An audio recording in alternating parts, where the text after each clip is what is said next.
दुनिया के सबसे मजबूत देश के राष्ट्रपति और वो एक मजाक बन गया। ICS सोना 45,000 पे नीचे है।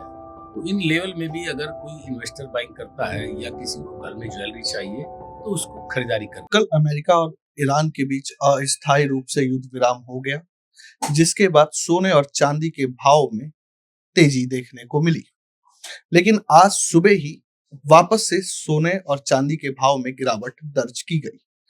तो क्या इस अस्थायी युद्ध विराम के कारण निवेशकों ने बाजार की अनिश्चितता के कारण सेफ हेवन खरीदारी की, और क्या आम आदमी को आने वाले समय में सोने और चांदी के दामों में और गिरावट देखने को मिलेगी, जिससे वो अपनी इस शादियों के सीजन में सोना और चांदी खरीद सके?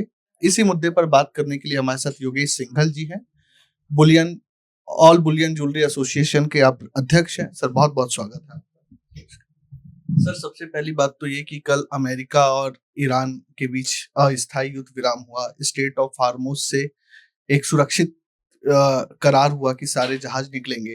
कल काफी तेजी देखने को मिली। क्या सेफ हेवन खरीदारी निवेशकों ने कल की? देखिए, ये एक ऐसा हो रहा है, अमेरिका के जो राष्ट्रपति ट्रम्प साहब हैं उनकी कही बातों का कोई महत्व नहीं है। अभी ईरान ने क्या कहा उनके समझौते के बाद, जो 2 हफ्ते का युद्ध विराम हुआ है, कि लेबनान पे अगर युद्ध होगा तो हम समझौता तोड़ देंगे। तो अभी ना तो युद्ध विराम है और ना ही युद्ध की स्थिति में है, तो इन्वेस्टर भी कंफ्यूज है। वो भी वो रिएक्शन नहीं दे रहे हैं जो रिएक्शन एक्चुअल में आना चाहिए। एक दुनिया के सबसे मजबूत देश के राष्ट्रपति और वो एक मजाक बन के रह गए। जैसे हमारे यहाँ राहुल गांधी को कोई सीरियसली लेता, ऐसे ही ट्रम्प साहब को कोई सीरियसली नहीं लेता। तो अभी ये आधा अधूरा है। लेबनान पे अगर बमबारी रुक जाती है तो भी हम समझेंगे, या आगे चल के उनकी शर्तें मान लेते हैं, स्टेट ऑफ होर्मुज ये रास्ता खुल जाता है सभी देशों के लिए, तब जाकर के हम समझेंगे। क्योंकि अभी तो एक तरफा है। ईरान तो कितने देशों से लड़ाई लड़ रहा है, अमेरिका को भी चने चबा दिए उसने। तो ईरान भी झुकने वाला देश नहीं है। 2 हफ्ते में क्या होता है अब ये देखना होगा, कितनी बार युद्ध विराम होगा और कितनी बार युद्ध का समझौता टूटेगा। तो अभी ये बाजार असमंजस की स्थिति में फंसा है, रेस बाउंड की स्थिति में है। 1,55,000 सोना गया कल और आज 1,48,000 रुपये लगा, 1,50,000 रुपये लगा। तो ये बाजार वोलेटाइल रहेगा इसी तरह से। बहुत ज्यादा सोने में अभी तेजी देखने को नहीं मिल सकती। सर, कल दाम बढ़े और आज फिर से सुबह चांदी 8,000 रुपये टूटा और सोना भी लगभग 3,000 रुपये टूटा। तो जैसा आपने बताया कि एक अनसर्टेनिटी है, तो अब आम जो खरीदार है, आम जनता है, उनके लिए आपके क्या सुझाव? देखिए, 4,30,000 रुपये चांदी और 1,93,000 रुपये सोना, यानी कि हाई से सोना 45,000 रुपये नीचे है। तो इन लेवल में भी अगर कोई इन्वेस्टर बाइंग करता है या किसी को घर में ज्वेलरी चाहिए तो उसको खरीदारी करनी चाहिए। और अगर कोई लॉन्ग टाइम में सेफ बाइंग करना चाहता है तो उसको भी थोड़ा धैर्य रखना चाहिए। क्या पता कोई देश की बिकवाली आ जाए और ये सोना थोड़ा सा फिर से लो पे आ जाए, तो वहां खरीदारी बनती है। मार्केट में सर, जैसे डॉलर के मुकाबले जो रुपया है अभी काफी कमजोर स्थिति में है। इसकी वजह से भी ये जो गोल्ड के रेट्स हैं या सिल्वर प्राइसिंग है, इसके ऊपर अप एंड डाउन चल रहा है और इसमें स्टेबिलिटी नहीं आ पा रही है। देखिए, डॉलर, ये रुपया तो हमारा मजबूत हुआ है डॉलर के मुकाबले, 2.5 रुपया मजबूत हुआ है। इतना बड़ी एकदम से मजबूती रुपये में नहीं देखी थी। 95 रुपये तक पहुंच गया था, जो कि 92 रुपये 32 पैसे तक लो छुआ है। तो ये एक बहुत बड़ा साइन है कि रुपया मजबूत हो रहा है। तो इसका मतलब सोने चांदी में भाव बने हुए हैं। अगर यही 95 रुपये होता तो सोना 7,000 8,000 रुपये ऊपर होता। तो ये एक हमारे लिए एक बहुत राहत की बात है कि हमारा रुपया मजबूत हो रहा है। जो सर इस पूरे व्यापारी वर्ग है, जो इन्फ्लेशन जो है, मंदी जो है, क्योंकि आम जनता, एलपीजी के प्राइसेस बढ़ गए हैं, सब्जियों के दाम बढ़ गए हैं, तो इसको सरकार कंट्रोल करे तो आप लोगों को फायदा होगा या परचेसिंग बाइंग बढ़ेगी मार्केट के अंदर? देखिए, बाइंग कैपेसिटी आम आदमी की अभी घटी हुई है। सिलेंडर अनऑफिशियली सुनने में आ रहा है कि 4-4 हजार रुपए के मिल रहे हैं, ब्लैक में मिल रहे हैं। सरकार कह रही है कि कोई कमी नहीं है देश में, लेकिन फिर भी आम आदमी जो रियल ग्राउंड पे बात करे तो वो कहता है कि मेरे को 4,000 में मिला, कोई 3,500 में मिला। जो 2,000 रुपए का सिलेंडर है वो डबल रेट में मिलेगा तो उससे क्या होगा, पेट्रोल डीजल है, इन्होंने फल मंडी में दाल आयात होती है, सब जगह तो मेवा में दाम बढ़ गए। तो जो भी चीज इंपोर्ट होती है हमारे देश में, खाड़ी देशों में अव्यवस्थित होने को युद्ध के कारण से हर चीज के इंपोर्ट पे इफेक्ट है, हर चीज में महंगाई है।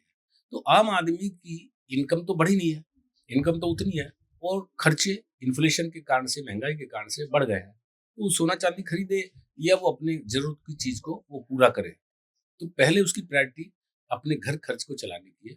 उसके बाद में अगर कुछ बचता है तब सोने चांदी में वो निवेश करता है।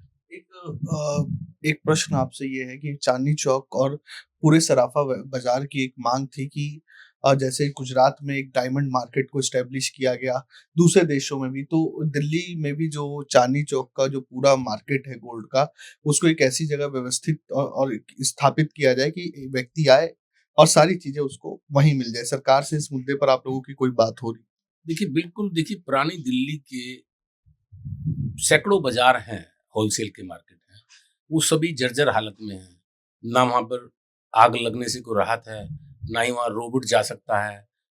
फायर ब्रिगेड वालों के पास में सीधा सा एक बहाना है कि जी हमारी गाड़ी चांदनी चौक में खड़ी हो सकती है, संकरी गलियों में हम आग बुझाने नहीं जा सकते। विदेशों में 50वीं मंजिल पे भी रोबोट पहुंच जाता है, आग लगी हुई है उस मकान के अंदर पहुंच जाता है, लेटेस्ट टेक्नोलॉजी है। तो ये सारी चीजों का अपडेशन होने के बाद ही इस बाजार में, दूसरा बिजली के तारों के गुच्छे हैं, तीसरा इंटरनेट की, मोबाइल की कनेक्टिविटी नहीं है, बाथरूम की कोई सुविधा नहीं है, अच्छे से अच्छा ग्राहक भी आता है, बाथरूम कहाँ जाएगा, सड़े भूसे बाथरूम में जाएगा, या चौथी मंजिल पे, पांचवी मंजिल पे बने हुए छतों पे जाएगा।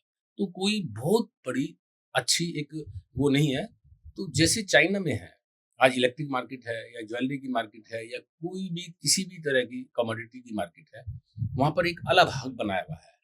हमारी तो शुरू से मांग रही है, जैसे बॉम्बे में है ज्वेलरी हब की प्लानिंग चल रही है, हमारे को दिल्ली में भी कम से कम ज्वेलर को एक छत के नीचे एक जगह बड़ी जमीन दे करके सब एक जगह बसाए, वहीं कारीगर हो, वहीं मैन्युफैक्चरर हो, वहीं होलसेलर हो, वहीं रिटेलर हो, वहाँ ग्राहक भी आएगा, इंपोर्टर एक्सपोर्टर वो वहीं बैठा होगा।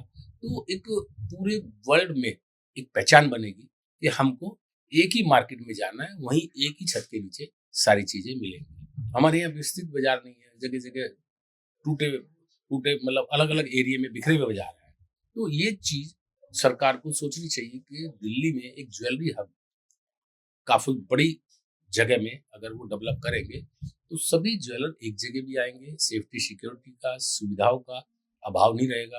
अब ये यहाँ पे घूस लगी हुई है, पुरानी दिल्ली की जो बिल्डिंगें हैं इनमें घूस लगी हुई है, भूकंप जरा सा भी आ जाएगा तो कभी भी कुछ भी हो सकता है। दिल्ली वैसे ही हमारे जो उसमें खतरे की जोन में रहती है, तो फिर आग लगने पे यहाँ पर कब कौन सड़क पे आ जाए रात में उसका पता नहीं है। तो हम तो राम भरोसे जो है चल रहे हैं। दिल्ली में एक बढ़िया मार्केट की जरूरत है, हर ट्रेड की मार्केट, चाहे वो कपड़े की हो, चाहे वो किराने की हो, चाहे वो सराफे की हो, चाहे वो इलेक्ट्रिक की हो। एक हब बनना चाहिए उसका, जहाँ पर की सभी व्यापारी एक ही छत के नीचे व्यापार कर सकें। बहुत शुक्रिया सर बात।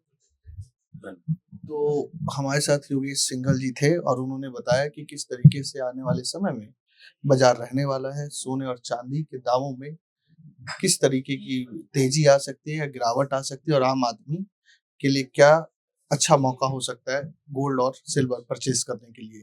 धन्यवाद।